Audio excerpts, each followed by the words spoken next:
Vande Mataram. Jai Swaminarayan. Good morning, students. How are you? I hope you all be safe.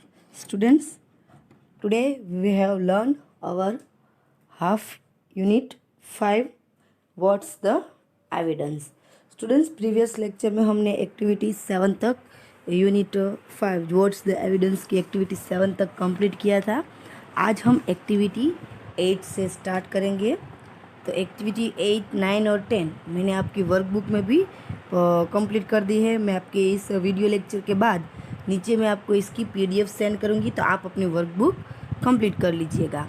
Activity 8, in the poem after the boom by Cherry D Maths 2, the sleepless father asks about his 13-year-old daughter.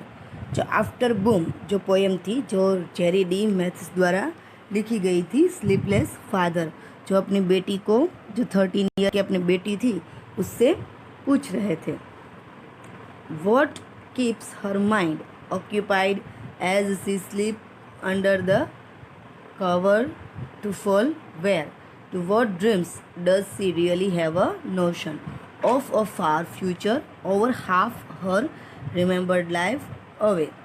The sleepless father has seen his daughter concentrate over pets, drawing and sketching, but he does not if this is only a childhood hobby.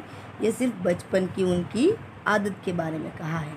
अभी इसके जो नीचे ये question है, imagine that you are the daughter's friend and she tells you about her dreams.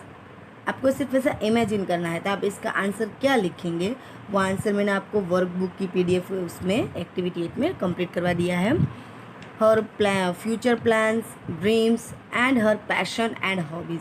Describe what she is thinking about as she fall asleep while her father wonders. फिर दूसरा है जो share your paragraph with your classmate. मैंने जो paragraph लिखा है वो आपको अपने क्लासमेट के साथ शेयर करना है. Now activity 9. When the sleepless father was a boy, his parents had a expectation of him. Sleepless father जबकि एक बच्चे की जैसे थे, तब उसके माता पिता के पास उसकी जो एक्सपेक्टेशन यानी उनकी जो अपेक्षाएं थी, what did they expect him to do. तो आपको क्या लगता है उसकी जो अपेक्षाएं थी उस पर उनको क्या करना चाहिए. The parents expected him to fulfill their dreams. Parents तो बस यही चाहेंगे कि उनके बच्चे उनकी जो इच्छा है वो पूरी करें.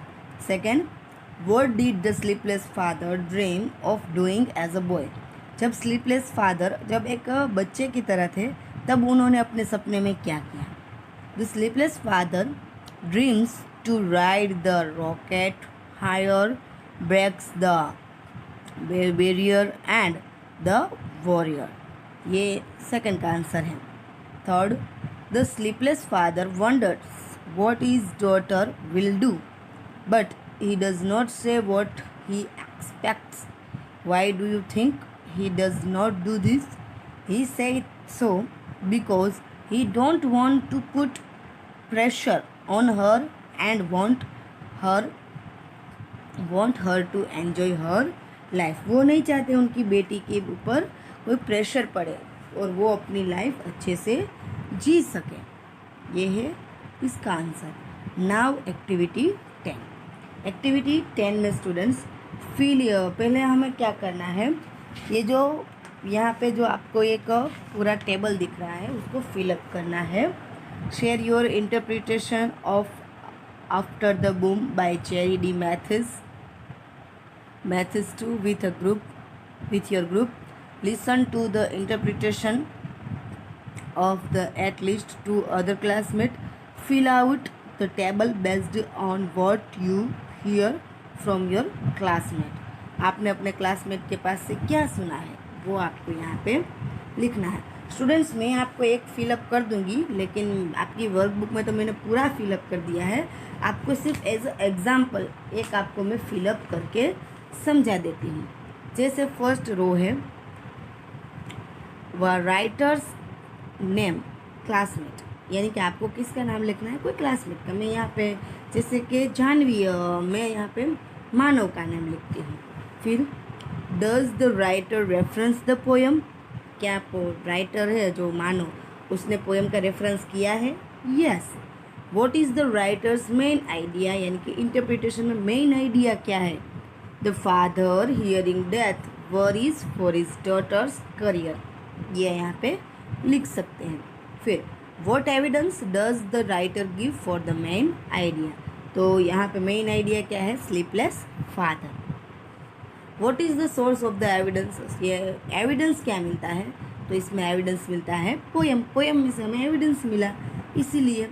फिर how is the writers interpretation different from mine, देखिए अब मुझसे इसका अलग क्या है?